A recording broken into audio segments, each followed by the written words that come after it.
Johns Hopkins research has tried to quantify things like mystical experiences under psychedelics and things like meaning. And I never remember the exact stat, but it's something in the high 80s, low 90 percentile that people coming out of these experiences in a hospital clinical trial setting will quantify them as one of the top 3 or 5 most meaningful experiences of their life. Are you curious about discovering ways of making your life better? Then welcome to my podcast. I'm Bob Nickman, and this is The Exploding Human.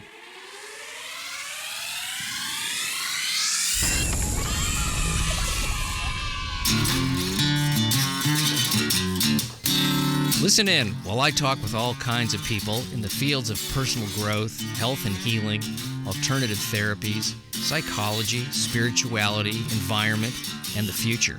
I'm looking for those answers that make life better for everyone. You'll meet cutting-edge practitioners, doctors, artists, filmmakers, business people, and those who have overcome challenges. The brave, the curious, anyone who's out there helping us humans to explore, expand, and explode. Hey, welcome to The Exploding Human. My name is Bob Nickman.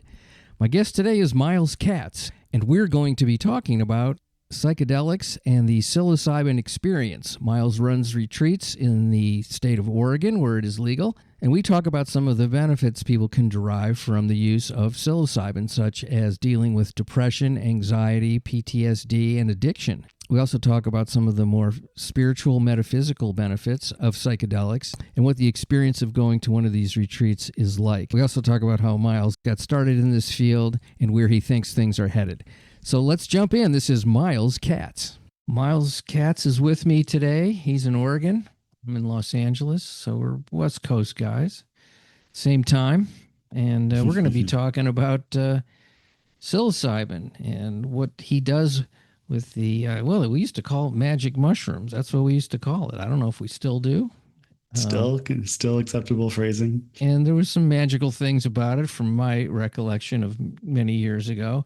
So tell me what exactly you're doing there, because it's legal in Oregon and also Colorado, I think you said. Yeah, thanks, Bob. And thanks for having me. So I am a legal state licensed psilocybin facilitator and fitting into a regulated framework, the first regulated framework anywhere in the world for psychedelics, period, specifically psychedelic mushrooms. In 2020, Oregon voted to legalize psychedelic mushrooms, but in a very cautious way. So not for sale at home, not a take home, do it yourself. You can go to a facility that has a license to be they call them service centers, but it's essentially like a mushroom tripping center, for lack of a more formal word. And under the supervision of a licensed facilitator like myself, you can take mushrooms that have been grown and tested in licensed facilities. So it's essentially an attempt to create a legal access that looks very similar to what clinical trials are going on with psychedelics and psilocybin. And it's the clinical trials and the outcomes in the clinical trials for depression, anxiety, PTSD, addiction that's really causing this buzz and giving psychedelics like this new moment in media. And so Oregon's framework was really a first attempt to make that accessible outside of a medical model, which is, I think, one of the interesting things about what Oregon did. And then what we saw a couple of years after Oregon's measures, that Colorado followed suit and voted on it in 2022. So now we have 2 states that both have slightly different but very similar legal regulated models to access what we call psilocybin therapy. The formal name is not that, but it's essentially what's happening in these sessions. So you're a facilitator. What kind of training or what happened to make you a facilitator? I mean, I think I could do it. Yeah.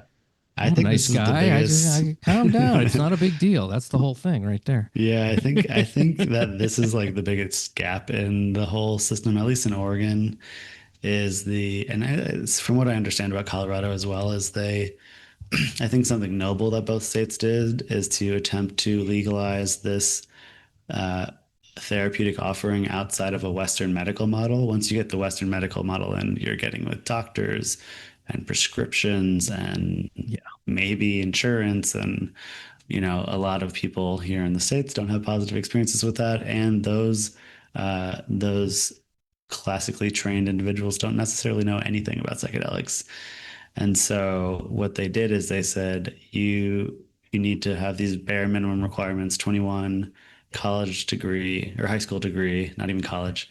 And then there are training programs where the state approves a training program. And if you complete a training program and take a state test, the state test is really, it's more like a driver's license written test than it is like are you a good facilitator test? It's like, do you know the rules? Mhm. And so those are really the requirements. So they're quite low. I tell people like my opinion. I've worked in this field for about 5 years before I moved to Oregon. I was running legal psilocybin retreats in Amsterdam in a very different non-regulated model, but I think in a very professional way. And my perspective on this is that the requirements to be licensed in Oregon are not enough. Hmm. But Okay. it's about 150 hours of a training program. I feel like for being boots on the ground here, I feel like the biggest barrier is the cost of the training programs. They're generally $5,000 to $10,000, which is not really great. That like the biggest barrier to your Yeah. license. So I That's just really invite people if they're looking to do this to like be very thoughtful and don't just take someone's facilitator license as blanket credentials. yeah. Well, it was interesting you were saying like bringing it in a medical setting, like a doctor, MD can treat diabetes without having had diabetes himself. Hmm. I don't think anyone could facilitate a psychedelic experience without having done it themselves. You cannot understand what that is without doing it yourself. It's impossible. Yeah. That's I my think the experience. vast majority of people, including myself, agree with that. Yeah, it doesn't make And any sense to even. I mean, and who would yeah, want to? Who is going to right. gravitate to that without, you know? Yeah, the state has stopped short of requiring people to take mushrooms as part of training. Obviously, they couldn't legally force you to do that, but I think the vast majority of people would share that perspective. And yeah, I think like there's a lot of good that's going to come from the medical establishment this is my perspective, continuing to do clinical research on psychedelic mushrooms and eventually legalizing them through the FDA for medical treatment.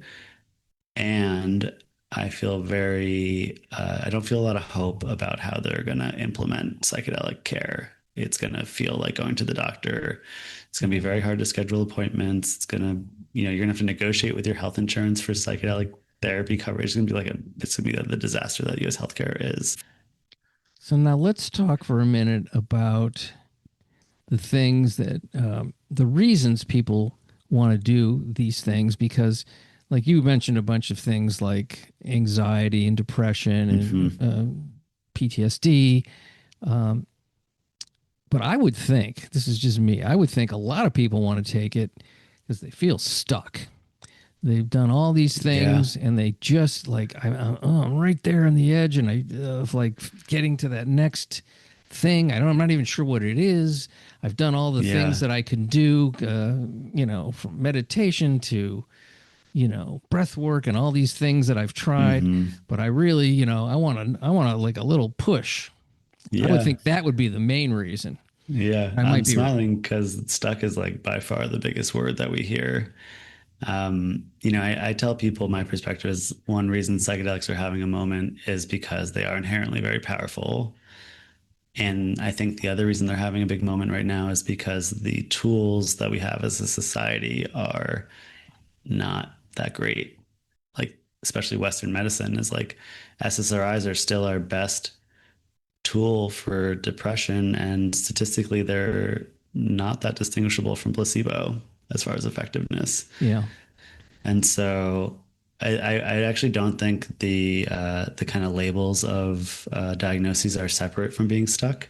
You could oversimplify depression as being stuck in the past, or you could oversimplify anxiety with being stuck or fixating on the future and all the things that could go wrong in the future, and PTSD, a particular event. So I think you're spot on. It's like I don't think therapy's bad. I tell all our clients, I really encourage people to have therapy before and after the experience. We help people a lot with things that are kind of therapeutic, but we're not trying to replace therapy.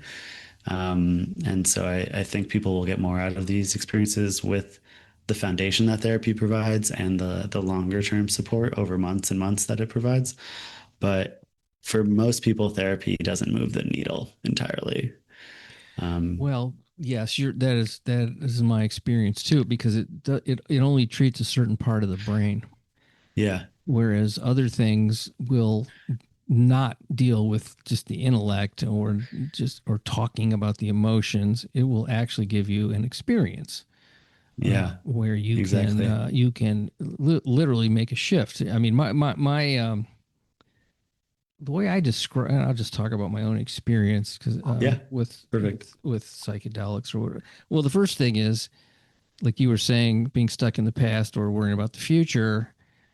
So what you're really saying is it puts you in the moment, and there's Hmm. nothing like certain drugs to put you right in the moment because Hmm. that's the relief that you get when you're tense is uh, oh, that doesn't matter right now because I feel so good and I'm here right Yeah. now and I'm in the moment and I'm experiencing life at this level that is just pure, Hmm.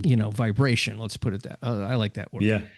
Um, but then what happens to people? And my own experience is that when I was tripping, and it was a great experience for the most part. I think I mentioned you before. I had a couple times where it wasn't great. But Hmm. we're talking the 70s. Okay, we're not talking now. Yeah. um, but when I would come down, I still had the same sort of issues, although certain suspicions were confirmed about the Hmm. underlying nature of reality. Mm. That did stick with me to a Yeah. degree, for the better. Yeah. Um, and so I had that, but it wasn't like, oh, I'm a whole new guy. I did but there were people, and I did know quite a few people who really changed a lot based on the insights they got Yeah. from tripping. Yeah. That's the word we used to use back in the 70s. I Yeah, don't yeah, it's really still is. it's Okay. still super common. Yeah, super common word. I tend to use journey for some reason more. It Journey's feels a good word. It's a good less word, but loaded. Yeah, well, it gets applied to a lot of things. right. Yeah, But it is an experience. yeah. I'll say on this idea of being present and like not stuck. I mean, this goes. There's a couple ways you can look at this with psychedelics. One is they have shown in brain scans that the brain on psychedelics is comparable to the brain in meditation, Mm, and that the part of your brain called the default mode network, which is responsible for the everyday processing and analyzing and problem solving, actually reduces significantly in activity while you're under the influence of psychedelics. To me, this is like one of the most infinitely curious things because, you hear the things people see and open eye visuals or with eyes closed, sometimes like interacting with people who've passed or going to different astral travel, like this whole wild range of experiences people have under the influence. And to me, the idea that that's what's flowing through our minds when our everyday processing center gets quiet is just to me very, very curious. Um, and what we know about psychedelics from a neuroscience perspective, that is why they are so beneficial to all these different diagnoses: depression, anxiety, addiction, PTSD, helping people who have been treatment resistant be not even qualifying for those diagnoses for like usually about 6 months after a single or two sessions in a clinical mm, trial, is they actually make your brain more flexible. So this idea of being stuck isn't just like I'm feeling stuck. It's like we're actually able to show how your brain becomes more flexible and less rigid. And there's not a lot of things, my understanding, I'm not a neuroscientist, but my understanding is there's not a lot of things that after our teenage years we know about that make our brain more flexible. And psychedelics are one of them. And so they quite literally help us feel unstuck by moving around our thoughts, our feelings, our and and just being more present with what's actually here instead of whatever our mind has latched onto because of some subconscious childhood, pattern or behavior that we learned to cope with something that's like, a pretty gross oversimplification. It helps to simplify, though, for people to understand who haven't done this yet, Yeah. and are maybe curious. It isn't it isn't this diabolical drug world. That's not what we're talking about at all. It really is Mm-hmm. something that it's there. People have Mm-hmm. studied it and done it for many hundreds and hundreds of years. Yeah. It's not new on Earth. Yeah. It's been around, and you don't take this stuff and jump out of a building like people used to Mm-hmm. try to scare people with this stuff. It's not that. Yeah. It is there's a certain and I would think in your setting that if you have a certain reverence for what the experience is going to be and what it can be. I think most people really want to have meaning to what they're doing, Mm-hmm. particularly with Yeah. this, because you are playing with your brain and your spirit. Yeah. Yeah, Johns Hopkins research has tried to quantify things like mystical experiences under psychedelics and things like meaning. And I never remember the exact stat, but it's something in the high 80s, low 90 percentile that people coming out of these experiences in a hospital clinical trial setting will quantify them as one of the top 3 or 5 most meaningful experiences of their life, often compared to birth of a child or something. And so, what can we get that much people to agree on Yeah. at all in our world? And I think it also speaks to, again, like how they're so powerful and how we are just living in a world that is inherently absent of meaning and purpose, and people are really craving it, and these substances and these experiences that they give us somehow mysteriously tend to help us reconnect with that. Yeah, it does open up pathways. It does do that. For the most part, I think it's probably for most people would be a beneficial experience if they could remove the fear and the Mm-hmm. programming that's been put in place around this stuff. It's I'm not saying anybody should do it or not do it, but I this is just what I think Yeah. based on my There's a own experience. handful of like what I would say the very nascent emerging industry at large tends to agree on as far as disqualifying candidates. Schizophrenia, psychosis, bipolar can be a little trickier compared to Well, depression. So there's some things, but physiologically very safe. There's only a theoretical lethal dose of psilocybin that we're aware of, and it's thousands of magnitudes larger than the dose you would take in any setting. And when you look at things like um, deaths caused by alcohol every year, I think it's around 330,000 a year in the US, or tobacco, or even sugar and diabetes. Like once you start like peeling back these like layers of the propaganda machine that caused the war on drugs and start like looking at the scientific data, it gets pretty interesting and curious. I think that's like really what people are largely coming for, like curiosity of like what is in here for me. Like that people hear stories of these clinical trials or in documentaries and books that are being produced, and people finding connection or feeling love for the first time or forgiving people who've wronged them, mm. and they get like really curious, like, oh, what might I also be holding on to? Be beneficial to let go of. I mean, I always had this sort of fantasy of seeing somebody who was, uh, I'll just put it simply, very uptight in many Mm-hmm. areas, and they take something, they go, "Oh my God, everything I've been taught's bullshit." Yeah. That's but so I mean, I'm exaggerating, and but it's a comedic Uh, sort of approach to it, but it's sort of true, yeah. and I don't and, think it's and a big exaggeration for what I've seen. yeah, and the underlying sort of idea is that what you know people in power are afraid of losing control of of people with the thoughts that have been planted in there by society and everything else. So it really is it's a threat, and it is Hmm. a genuine threat to a power structure. It definitely is. I mean, I can see Yeah. why people would want to, that were in that position, would want to clamp down. One, it's a Yeah. threat to controlling other people, and two, it's a threat to the way of life that a lot of people have succumbed to Hmm. without thinking. So Yeah. in that Well, there's way, pretty well documented evidence, like people who worked for Nixon, who started the war on drugs, coming out and admitting that they started the war on drugs to suppress their political enemies. So at that time, it was like the Black Panther movement and the hippies. And they used the possession of marijuana. Even Timothy Leary, who's like the really famous LSD, tune in dropout guy, mhm. he eventually was put in jail for possessing a small amount of marijuana.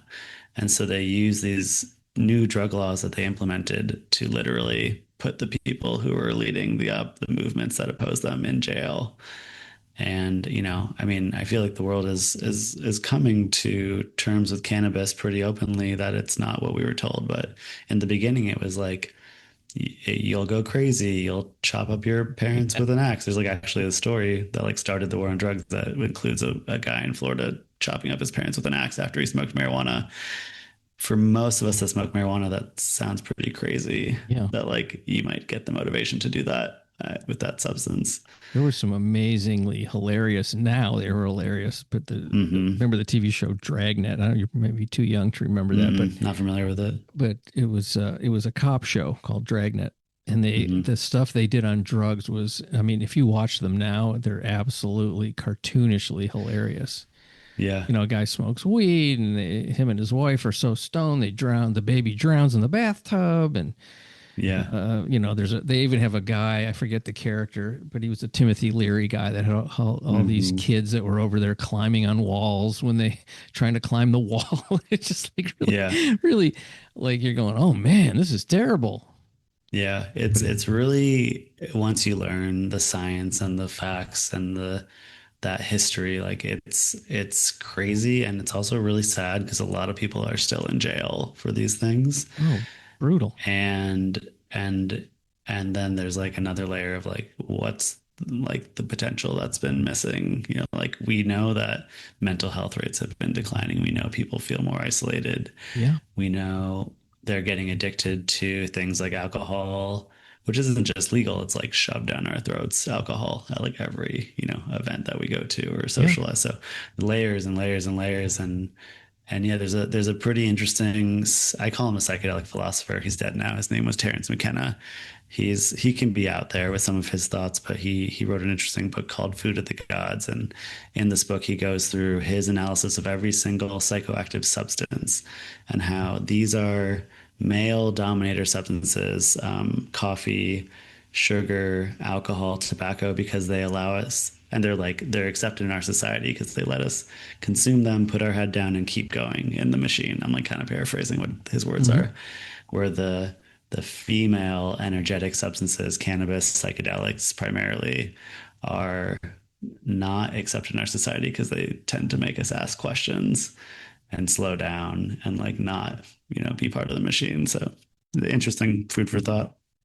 Well, it's interesting he divided it by gender. That's kind of a fascinating way to look at it. It's Yeah. then when you think about clamping down on things like weed and psychedelics, and then Hmm. basically flooding particularly urban areas with Hmm. really damaging things Totally. like crack and fentanyl and these other Yeah. drugs that are so, Opioids.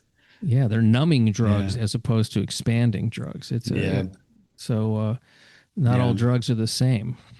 Yeah. And like, I think you could very broadly look at society as like an experiment in like, what is human existence when we don't feel our feelings and don't process our feelings? And Well, yeah. numbing with all the substances, alcohol, television, and this individual's book. It's from the early 90s, this book, but he goes through all these psychoactive chemical substances. The last one he talks about is television, and he says television is the absolute worst because puts you into this alpha brainwave state, but it's being controlled by someone on the other side whose ultimate goal is just to make money. And I would put out there that it's like probably 10 times worse now with smartphones and internet. That comes up a lot in this show. People talk Mm, about that stuff. Um, yeah. and, and I many years ago, and I wasn't trying to do this as a well, I was sort of trying to do it as an experiment, but I got rid of my Hmm. television set for about it was over a year. I just took it out of the apartment I Yeah. was living in, and I didn't watch it. And then I went back to watching it again, and it was so strange. It Hmm. wasn't the thing I remembered. It just seemed like this really creepy oddity that didn't make me feel good. Right. And I had been, I grew up in front of the TV as a kid. Yeah. I love to tell, I like movies and TV. I like that. But the whole thing, particularly with the advertising, was Yeah.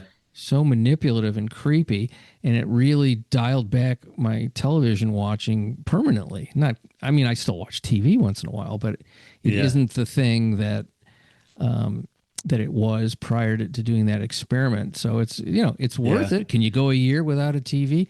I mean, can you go a day without your phone? That's really almost impossible now. When you leave the house Hmm. and you go, oh no, I forgot my phone. Well, like, Yeah. I mean, is it that bad? You know? Hmm. This is So a lot of stuff that we're leading up to the psychedelic experiences that we support people on. Is a lot of stuff like this is generally stuff we're talking about as far as like how to be more ready for the experience, how to get more in tune with your most authentic self and not be mindful of whatever numbing or distracting behaviors you've picked up along the way. Television, phones are obvious ones. For a lot of people, it could be food and eating habits. We're generally trying to invite people to take time away from screens, be out in nature, go on walks, yeah, a lot of people struggle with that for sure. sure. What's the delivery system for mushrooms? Are you eating raw mushrooms? Is it chopped up and put in capsules? Oh, how do you do Yeah, it? there are options here in Oregon. I think the most common way is the way we do it. We acquire the mushrooms from the producer in powdered form, so it's just powdered psilocybin mushrooms, and we make a tea with it.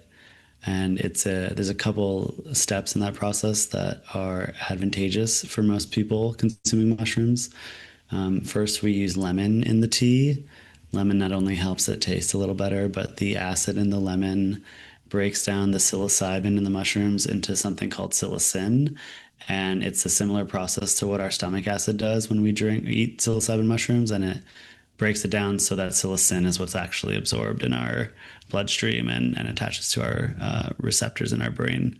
So it helps that breakdown process happen sooner, which means the trip starts sooner. And for a lot of people in these settings, so basically, we're a normal window of time until you would notice the effects of psilocybin is like 45 to 60 minutes. It pretty much cuts that in half. And it's seen as advantageous in this setting because it's less time that someone is laying there spinning their mind, waiting for it to take effect. And it's just kind of like, whoop, like helps them like Right. launch or take off a little smoother. And then the hot water in the tea can be helpful to break down some of the other components of the mushrooms that are fairly commonly causing like stomach indigestion. And then if people want, they can add a little honey. The mushrooms don't taste bad; they just taste a little earthy. It's like the tea is probably not something you'd order at a shop, but no, people are usually like pleasantly surprised because I think there's this folklore that they taste like poop because they're often found in cow poop Hmm. in natural settings. So yeah, so you drink the tea, and pretty soon after, we invite people to lay on like a really comfortable mattress with a weighted blanket and an eye shade, like a blackout eye shade.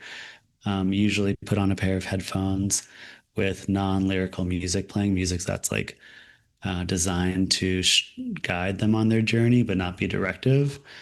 And that's how we take off in our setting. And as a facilitator, are you talking about things, or are you waiting for somebody to say something before you say anything, or how does that work? So we can be there for a few different reasons to support. Generally, in this kind of like mainstream model of psychedelic therapy, including the clinical trials, you are invited or suggested to stay in your eye mask in your subconscious the whole time. Hmm. Sometimes that's really hard for people. Yeah. And so we're there for, there's four legal ways we're allowed to touch someone while they're under the influence of psilocybin. There's been some pretty highly publicized cases of in the underground psychedelic therapy world, people being sexually abused or assaulted. That's like one extreme. I'd say like to a lesser degree, there can be a lot of confusion around what consent is in an underground setting if like facilitators are cuddling with clients. And so Oregon has just kind of stripped all that potentiality away from the legal model by saying the four ways you can interact with someone while they're on psilocybin outside of talking is you can hold their hand, you can hold their shoulder, you can give them a hug, and you can hold their feet. And each one of those has to be individually consented to in writing in advance before the session. And so really during the session, what we're doing is I'd say I tell people like the session itself is if we do a good job in prep and the person can relax into the journey enough, generally the session itself is not the hardest part of being a facilitator. Generally, it's like getting them ready and helping Mhm. them integrate their insights after. Things that are pretty common though, and there's no judgment. It's not like people are doing it bad if they need support or anything like that. But a lot of crying we see, sometimes laughing, sometimes people need to get anger out. Psilocybin can be really somatic and people can be moving their body in different ways or shaking. Very rarely we see people throwing up and purging. Mhm. And so there are all these ways that things can happen and we're there to just the Oregon model is really specifically about sitting with someone and supporting them rather than directing them or guiding them. There's language in the Oregon model that's specifically non-directive facilitation. Sounds very thought through. There's so much paperwork. There's probably like 30 to 40 pages of paperwork people need to sign to do this, and the state really had this impossible task. Like Yeah, uh, that's a I, I lot. was I was friends with the person who led the petition effort to pass the legal measure, and they did a really clever thing. They were like, "It's going to be legal, and there's going to be regulation and license, and here's the structure." And we're not going to figure it out now. We're going to vote on it to approve it, then elect an advisory board that makes all the rules over a 2-year period, and then it will be legal. So they basically, as a political movement, were very savvy in like punting all the detail questions to this advisory board. And I participated a little bit in some of the subcommittees of the advisory board, just as like a expert member of the public, but man, that was not a job I wanted to like sit down and like comb through this and make the rules and like, but I think they did a Sure. pretty good job given what they had to do. And Colorado basically copy and pasted and made some edits. So is it a one-to-one facilitator person, or It's is it a most group? most commonly one to one. That's how they estimate over 10,000 people have been to Oregon to do this, and I would guess that at least 9,000, if not more, of them have been individual. Oh, okay. Our programs are primarily small groups, so 8-person max. There's a couple other small organizations that do recurring group work. We really believe in group work and like the power of really well supported groups. You think about like things like AA or NA are just Hmm. strong in a world that's really generally lacking strong social, like human to human connections, using these experiences as a way to help foster that. And I think it's possible even with a group of strangers if you set up really good, we call them group agreements, so like confidentiality. We're not giving unsolicited advice. We're practicing active listening, just like kind of like a framework for how to participate. Yeah. I think people tend to leave the retreat feeling like they've made a couple of good friends, and even though everyone has their very individual experience, they get to go home. Whether or not people in their home community know they've done this or they feel safe to talk about it, they have like a built-in support group around what can be a really powerful experience. So that's what we do. I also work with people individually, but I do outside of a very specific like subset of people who have traumas that are really related to being around other people that they can't feel comfortable in a group, we generally think most people get more out of a group experience. Thing I would probably be most worried about is somebody coming in with a severe kind of traumatic experience that Hmm. um, the barriers are knocked down and they're not really ready for it, and they may Yeah. have a bad experience. I mean, there's some really horrific things that happen to people, particularly when they're children, and so Yeah. they grow up and it's all sort of survival tools to not deal with it too intensely because it's too painful. It's too, I mean, they've Yeah. dissociated, and I worry about that. I would worry about that more than somebody Yeah. like who just wants to, expand. Yeah. I think it's generally true. Like, I think what we see in practice is like the labels of mental health diagnoses are only so helpful in assessing where someone's at. You meet people who like say they've had clinical depression and been on antidepressants for 20 years who seem fairly well grounded and balanced and like, oh, and you see people who are like super high functioning, successful entrepreneurs who are, are not identifying with having PTSD or not Mm, identifying with yeah. having anxiety, but like when you get into the weeds of it with them, like, oh, they were molested and they, had to run away and prove like blah blah blah the story of someone's life. Not to minimize it, but just to like, and so I think that that's where we do screen people. We try to screen out people our best we can who may not Hmm. be great for a group setting. But mostly we rely on like the team of facilitators holding the group and the individual. We do individual and group work throughout before, during, and after the program. And there are ways that in the psychedelic session itself, the state regulation requires this. And I think this is aligned with best practice that if someone is having needing or could benefit from going into a private space one-on-one, you can take them. So there's like rules that navigate, and Okay. that's really for us as facilitators to hold like. But I think what you kind of mentioned earlier, and how like people have been doing this, cultures have been doing this for hundreds and some thousands of years that we're aware of with things like ayahuasca.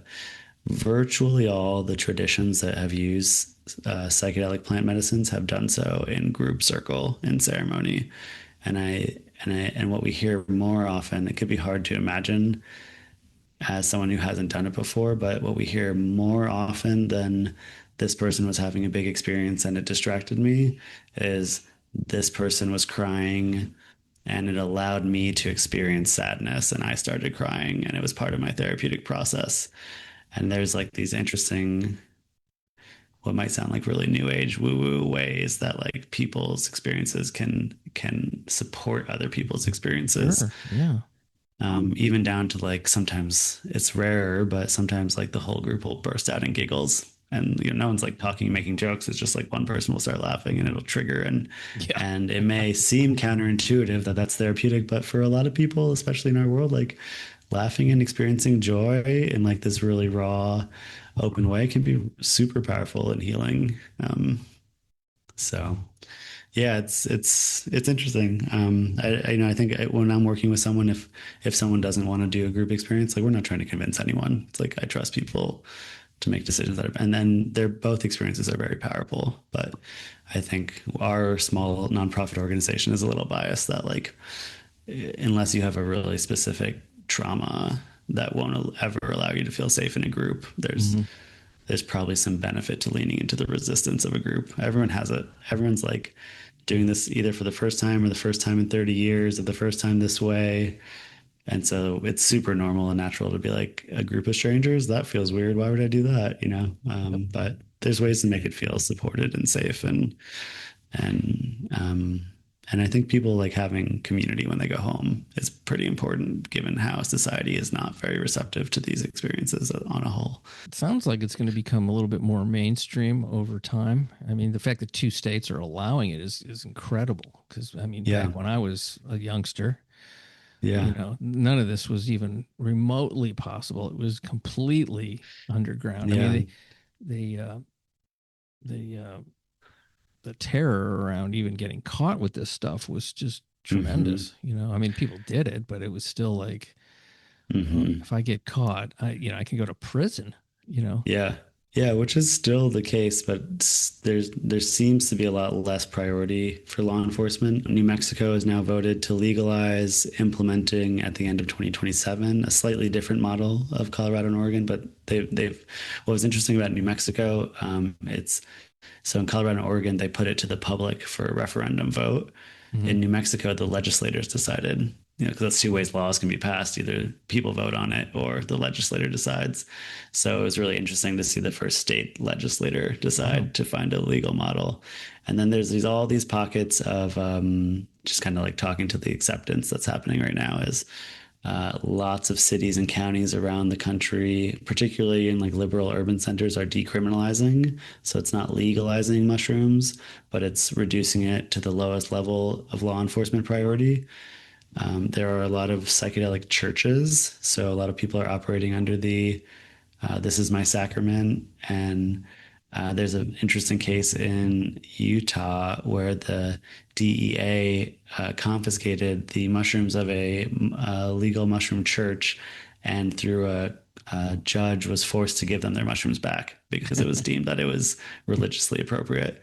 So, you just find all these different ways people are finding legal pathways to make a little bit more space. There's a lot of people selling psilocybin mushrooms online. I have no idea how they feel comfortable to do that, but they're being very clear and visible. And a Yeah. lot of our clients use these websites to microdose when they go home. And so, yeah, it's just the world's changing pretty fast, I think. And um, it's definitely not like, it's not like, I just invite people to be really thoughtful about what they feel safe doing if they're going to choose to Yeah. do it in different settings. Do you have any favorite kind of success stories, like where you just went, oh, this person is just really had an amazing shift? What comes to mind when you ask that question is like, because of where our baseline mental health is in society, we're the conversation around psychedelics, and most people that come to Oregon or retreat programs like mine are trying to be in the space of how do I not have this bad thing, this depression, this anxiety. And my personal journey with psychedelics, I just stumbled into them, experimenting with drugs in my late 20s. I had no therapeutic intention, but now when I look back at what occurred, mostly from my first LSD experience, I think it cured me from a lifelong depression and addiction to alcohol that I had. Those are two words I never would have used. Mm-hmm. But through my time using psychedelics and doing therapy and other things, I've come to really see them not only as tools to alleviate bad symptoms, but tools that can really help you live life. I call it from functioning to flourishing. So like even if you're not diagnosed or feeling depressed, like a lot of us are just, and this is how I look at myself, like I would have never been diagnosed with depression or addiction because I was super high functioning in society. I raised venture capital, I was living in Africa, I helped farmers. The media love to talk about our little progressive business. But over time, I could see like I was really empty inside and I was filling all these gaps in different ways. And psychedelics have really helped me over the course of a long trajectory live a life where I'm filled with more purpose, more real connections. I'm not numbing my emotions all the time. And Mm. so I get really excited when people cross through that threshold of like, I'm living my best life. I'm feeling connected. It doesn't mean that nothing's hard or there's not hard times or things aren't bad at times, but it means they're like connected with this like higher sense. I think that's like something the world will continue to adopt as we move through just like the world is so focused on the negative effects of mental health, but I think there's an untold story of the possible positive state that people could be in if they integrated these into their lives with more Yeah. intention. Did you ever worry about, since you were in the alcohol kind of heavy? Did you ever Yeah. worry about that this may become a problem, LSD or other psychedelics? Like I have an addictive personality, as people will say, and like Yeah. I better not It's cross into another thing because yeah. that might happen with that. There's a couple of things about psychedelics that are really interesting when it comes to addiction. One is that they are pharmacologically quite anti-addictive. And what I mean by that is if you took psilocybin mushrooms every day, you would need to double or more increase your dose to get a similar potency. And eventually you'd be taking huge volumes of mushrooms with little to no effect. So there's something about the nature of the experiences, the nature of the chemicals that you just can't keep taking it, unlike alcohol or cocaine, where you can just load and load and load and load and keep going.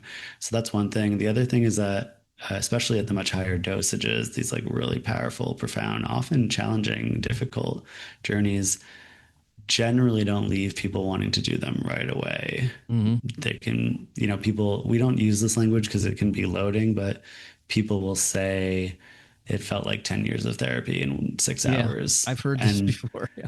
yeah, and Yeah. and that doesn't necessarily mean, it could be hard and heavy and like you feel really raw afterwards. So um generally people don't get addicted to psychedelics. I have known people in my community who are the closest to that I've seen is like people who are going on high dose trips every weekend or every other Yeah. weekend, and they're not integrating and they're kind of just living in between the peak states of the trip. And like, Yeah.